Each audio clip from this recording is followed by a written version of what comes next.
Hey, good morning, LinkedIn Live. We are so grateful to be here today.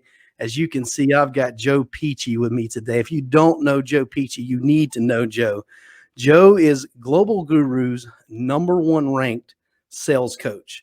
But don't let that intimidate you, because when you get to know Joe, you get a phone call from him personally. And it's not going to get it from a secretary or an admin. Joe's going to reach out and talk to you if you reach out to him. And we'll get into some of that later today. But you know what? We are here to talk about helping you get a fast start in 2021. Everyone knows how difficult 2020 was for all of us. However, my friend Joe, back in maybe April, was talking about getting lost revenues back. And he talks about how he lost so much money on a day in March, and he realigned himself to make money and go different. So we're going to talk about those things and how Joe does these processes. So first of all, Joe, welcome to LinkedIn Live and our podcast. We're going to do this dual purpose today. Hey, Brian, thanks for inviting me. You've become a great friend, and I love watching your stuff. You're probably one of the best interviewers I've ever seen. Well, I'm very inquisitive, and my mom used to hate that, but now I use that for strength, right? So it's one of those things where I like to hear about folks. I love to learn new things, and you've taught me a lot. You know, Joe, I've been part of your programs. I've attended your courses, and then I listen to your podcast weekly. So your podcast comes out twice a week. So for those that are watching, they can get 2 doses of Joe, 2 cups of Joe every week, but also they're going to be able to work with you. They're going to be able to understand you and get to know you on a one-on-one basis. So tell us what some ideas you have for getting a quick start on 2020. Here we are, January the 6th. What are some ideas for a quick start? Well, number one, and I'm kind of direct, and I apologize if I come off a little direct, but if you haven't made your plan, okay, for 21, you need to stop what you're doing, okay? Because I've talked to people already, and they've already said, I really haven't gotten to it. But the first thing you have to do to plan, okay, is you got to put the last one to bed, and you have to do an assessment. You have to see what worked, what didn't work. So 2 months ago, Dawn is my wife, we're partners, we started assessing our business, because you can't move forward if you don't get a baseline. I've become very data-driven. I measure everything. So we measured what was working, what was not working. We measured where we had to pivot, as we all did. And we did grow last year. And we're excited about that. But we grew because we have the pulse of our business and we make plans. So therefore, if you've done your assessment, and I'm going to give you a simple way to do an assessment. And some of you are going to go, this is old-fashioned. Do a SWOT analysis. I'm working with a lot of clients now. We're taking a deep dive with a SWOT analysis, which is, what are your strengths? What are your weaknesses? What are your opportunities? And what are your threats? And I'll get into that a little bit more. So do an assessment. But then as you're moving forward, I like to use a whiteboard because it's visual. I like to put it up on the board. Here's the first thing, Brian, I'm going to recommend to your team, the people who like to watch you. I would go back and read the book Think and Grow Rich by Napoleon Hill. And I would really focus on the 3 things he tells you to do. And even though the book was written in the 40s, I am rereading this book for the 5th time. The first thing you have to do in planning is decide, how much money do I want to make? Okay? What is the number I want to hit? That's most important. The second thing you have to decide is, what am I willing to give up to get it? Because here's where you are. To get to the next level, we have to make some changes, adjustments, and sacrifices. And the third thing is, why? Why do you want those? So I'm going to stop right there for a second, because I can just see Brian has a question. I'm always going to have a question, Joe, because that's just the way this goes.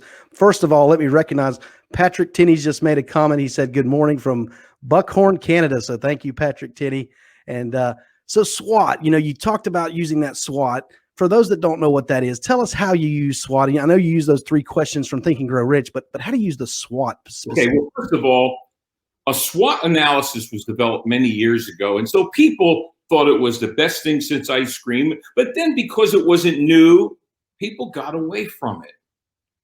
A SWOT analysis is basically when you assess your company, your department, yourself. Number one, on your strengths. What are your strengths? What's your fastball? What do you do well? Okay. The second thing, what are my weaknesses? What do I need to improve? What do we need to get better at? The third one is potential opportunities. What are the opportunities out there that we can go after? And the fourth one is, what are the threats? And so, last January, if you did a SWOT, the one thing you didn't put down as a threat is a worldwide close down. Okay? You can't see everything. But I'll tell you what, this year, we're smarter. This year, everything is on the table. So this year, we're saying, what are the potential threats? So Brian, that's what a SWOT is. And what I'm doing with my clients in our coaching end of year and then new year, we're really digging into a SWOT onto their personal business, their corporate business, their career, their profession. And we're taking time to dig into this SWOT. That is awesome. My favorite thing from that SWOT is the opportunity, because I think there's always opportunity. Even in crisis, there's opportunity. And I've seen you do some of these things where you just turn crisis into opportunity. You've launched these virtual classes and virtual training early, before it became really popular. You said, I'm jumping on this immediately. And so I've attended some of those classes and things. So it's just about how we look at things. Hey, is this bad times and troubling times? 100% it has been. But what do we do with that, and how do we improve from it? Joe, I know you're a man of process. And so a SWOT is a process. Give our listeners and those watching today some of the processes you use for success. Well, the first thing, you have to have an end in mind process mentality. Where do I want this to go? What do I want to accomplish with this? In January, we had created every year we revise our business model, because you have to ask yourself, is what I'm doing going to get me to that end result? So if what you're doing, if your business model, if your career, if your profession cannot get you where you want to get, you either have to change the end result or how you're going to get there. That's the beginning of the process. So we have to assess first, just like, how much money did Pici want to make in 2019? How much money do we want to make in 2020? How much money now do we want to make in 2021? Now, then after we do that, we have to make sure the model we're using, the business we have, the career we have can get us there. That's the beginning of the process, Brian. Yeah, that is so good. And it's impressive to watch the processes that you use. I love the analysis thing. And we like to, at the end of the year, we like to go back and look at and think about how last year went and how we can improve. And then the whiteboard, where you're looking at and saying, this is a vision board. This is what I want to do. And it's not just in your mind. You haven't left it there. You've put it out and you've made it a reality, something tangible that you can look at and set that mark, whatever that is. Now you can achieve that. Yeah, I have to see things. I've lived on whiteboards my whole life. I as a football coach, then getting into business. My office has no aesthetic value. It is surrounded by whiteboards. Okay. And everything we do, I track where I can see it visually. Man, that is the way to do it. And, you're an example of success, but also you're an example of character. And so when you say you're going to do something, you do it. How important do you feel like that has been to the way you've been successful? You just hit a pet peeve of mine. You absolutely have hit what I believe is one of our competitive edges. And it's sad to say, Brian, that in the 21st century, doing what you say you're going to do when you're going to do it, returning every phone call, being on time is a competitive edge, but it is. I don't believe you can build trust. And you're a big trust guy, and you've learned a lot from John Maxwell and his whole methodology. We have a whole methodology for teaching people how to grow the trust ladder to get to trusted advisor. But I can tell you, we've made tons of money just based on the fact that our words match our actions. You see, the word congruent, if you think about the word congruent, if you think about the word, congruent means it lines up. Everything lines up. So if you say one thing, but you do something else, all of a sudden, your potential client sees a wavering of congruency, you lose trust. In the 21st century, trust closes business. Yeah, definitely. And when you come, that old know, like, and trust, another simple idea and yet hard to actually engage in and get to the place where you're doing.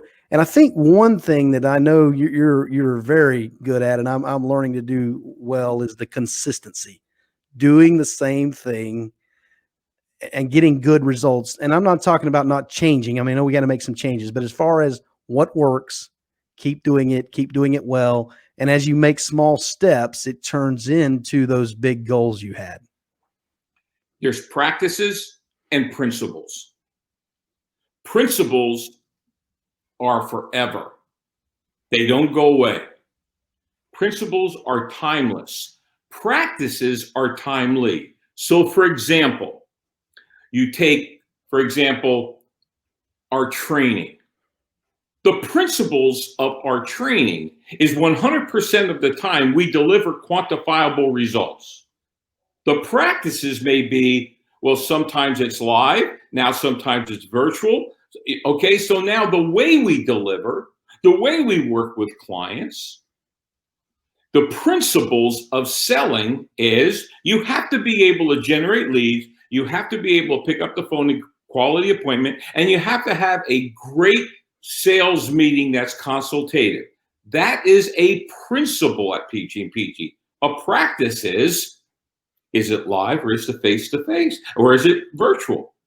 I can tell you that, now I'm being asked to train on virtual sales meetings. So virtual lead generation, to pick up the phone and get that appointment. But now virtual sales meeting, it's become a product because 99% of my sales are coming through virtual. So now that's a practice. So the principle may be consultative sales. The practice has changed from live to virtual. Wow, I love that consultative, and that's how you got me. We talked about it, and you gave me some ideas, and hey, if you need me, I'm here for you, basically. And but let's, if you can, and I know you can't do your training because that costs money, but some tips and pointers for virtual selling. I can tell you this, that if you're selling through charisma and talent, that's hard to convey virtually. If you do, so I'll give you some tips, but I can't give you my secret sauce. Number one, you have got to have a process. Okay? I don't believe in charisma and talent. I believe in processes, communications, and skills. So you better have a process. I was on a coaching call with one of my big company clients in Michigan yesterday. They actually brought 5 people to our sales boot camp, and now I'm coaching them. I'm doing their sales meetings once a week, and I'm doing one-on-one coaching. And at the end of the meeting yesterday, this one gentleman said, "Can I take you through my last meeting?" And he walked me through it. And when he got done, I said, "Where was your core story sheet, which is your sales meeting sheet, your outline? How come, when did you not ask this question? Why didn't you ask this question?" So I think sometimes people tend to sell from the seat of their pants and sell a process. So now to virtual, it's even more important in virtual because they don't care about the warm fuzzy. You're not walking in there with bagels. Okay. Now it's about your ability to convey a message and get them to communicate to you. Without a doubt, Joe. And, you and I both like the personality types and understanding people's communication styles. And I spoke with someone the other day and they said, in Zoom and in these virtual ways of speaking, you can't look into someone's eyes. You see their eyes, but you're not looking into their eyes. But you also can't see their normal reactions. You got to keep it in this space, this zone of the camera. And so it's not natural, like if you were sitting across the desk or across the table from someone. So as you're saying, you just got to be sure that your processes are in place to get the same results. Great stuff. Well, you also said something that's, Dawn and I are master trainers of DISC, and we've taken our DISC to a different level, more behavior based.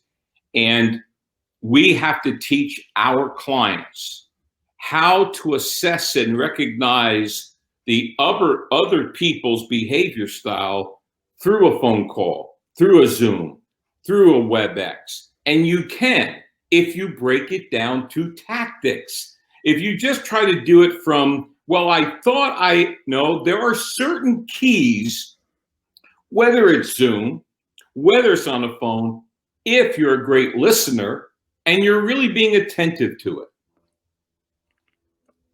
That with all leaders, with many of my interviews, that good listener seems to come up very frequently. So what do you say? What are some of your tools and processes for listening better? Well, years ago, Brian, I was not a good listener because fast-paced people tend to talk in their head while the other person's talking.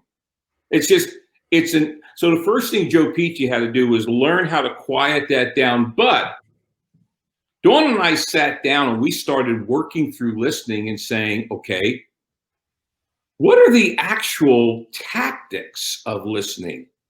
Are there skills involved? And then the most important thing, what distracts each behavior style? Because if I know what distracts me, I can guard against that. But also, if I know I'm selling to Brian and I'm assessing his behavior style, then I know these are things that may distract him. Therefore, look behind me. You see very little. Now, my wife has more of your behavior style, Brian. People-oriented, like to have a good time, laugh. People are drawn to you. She wanted me to put stuff behind me like awards and books. And I'm saying, when I get on a Zoom call with people, I can read their eyes. Are they watching the speaker? Or are they looking at all the stuff behind them? So one of the things you have to do in understanding listening, we have to take away the distractions, because some behavior styles, they'll get distracted in a second. Well, Joe, I am a people person, but the strong side is my D in direct. So I know it is. I know the listening. What I've learned to do is take notes. And so what that does is keeps me from having that mental thought, having that distraction. If I just write something down, take a quick note, maybe I can ask you about it later. But more importantly, what usually happens is whatever I wrote down that I was having a conversation in my mind with, you answer it before I ever get a chance to ask you. So that list, and before I'd never heard it because I was just waiting to answer. So that's one of my techniques. Hey, listen, we've got Doug Trabal. He's from Hawthorne, New Jersey. And he's saying, can you retouch on Think and Grow Rich? Can I do what? He says, can you retouch on Think and Grow Rich? What you said earlier about Think and Grow Rich, let's reinforce that. First of all, Doug is a good friend. He's an old client. He's just started a new business, and we're proud of him. In fact, I just talked to him last week. The thing about Think and Grow Rich, I go back to principles and practices. Right now I have 5 books on my desk. 3 of them are rereads. I read as I need. I'm not like I don't like to read like warm and fuzzy things. I'm very this is what I need. And so Think and Grow Rich is mindset mastery. Think and Grow Rich is how do I think? And so when you look at the whole concept of Think and Grow Rich, back to the, okay, what is it that I want? But then my favorite part, because I've always known what I wanted. What do I have to give up, Doug? This is the part, we all want to succeed, but we don't want to sacrifice.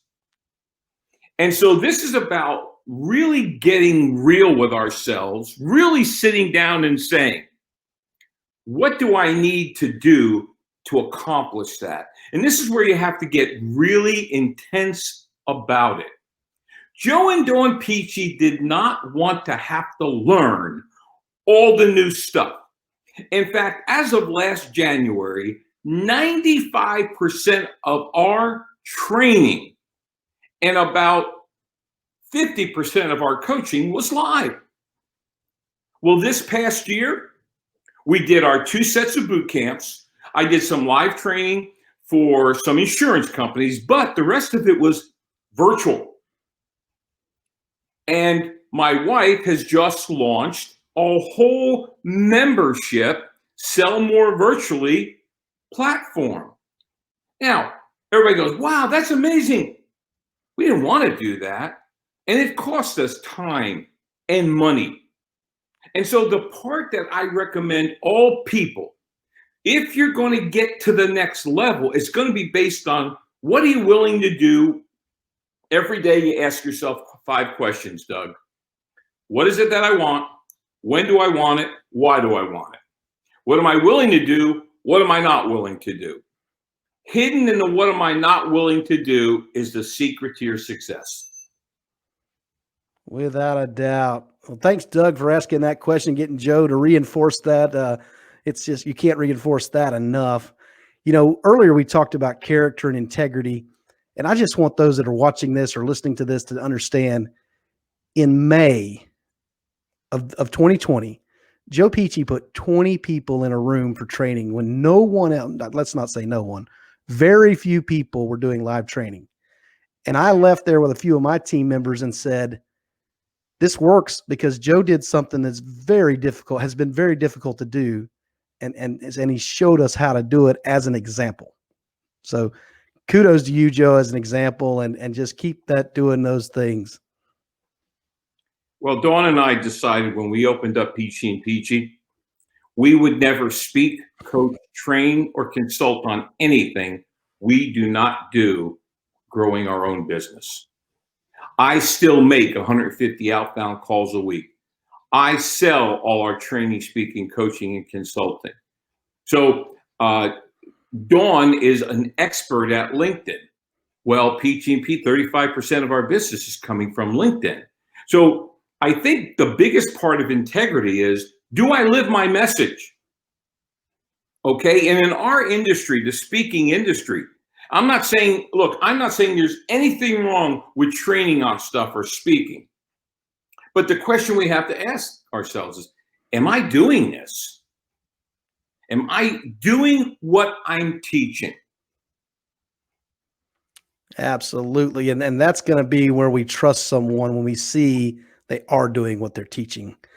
Joe, this is a great place for us to kind of wind things down. Those that are watching today, those that will be listening later on the podcast, those that will watch this on YouTube, Joe, tell them how they can get in contact with you and any kind of social media you'd like for them to know about. First thing, I have a free giveaway for you. You take out your cell phone. You're going to text the word Sales Edge. Make sure it's one word to 55678. Some phones will break it up. It has to be one word. 55678 takes you to a Pici and Pici link, takes you to a splash page. There's 5 free videos on recapture lost revenue through virtual selling. Put your name, your email, come right to you. You can watch on your phone, your laptop, anything. There's information on our membership program. There's free downloads, and there are links to our podcast, and that's called Sales Edge, every Tuesday, every Thursday. You can always call me for a complimentary cup of Joe at 407-947-2590. please send me a LinkedIn invite. Joe Pici. You'll see the guy kneeling. It looks like me because it is me. And you can go to our website, www.piciandpici.com. That's awesome, Joe. And listen, if you call that number, you might get a voicemail, but you're going to get a call back very promptly. So just know that the integrity is there. I appreciate everyone that's watched the LinkedIn Live today. Those that will listen to our podcast. If you haven't listened to our podcast, we're Build Your Success podcast. We do weekly broadcast on Tuesdays at 6. We have an episode comes out with special guests like Joe, these quality people that have done and been successful. And then also we got a YouTube channel called Build Up. So go to those things, check us out. My website is buildcs.net. So it's not .com, it's buildcs for buildconsultingservices.net. My phone number is 863-800-9658. Give me a call. Hey, we're here to help. Joe's here to help. I'm here to help. We were grateful to have you watch or listen to this. Thanks so much.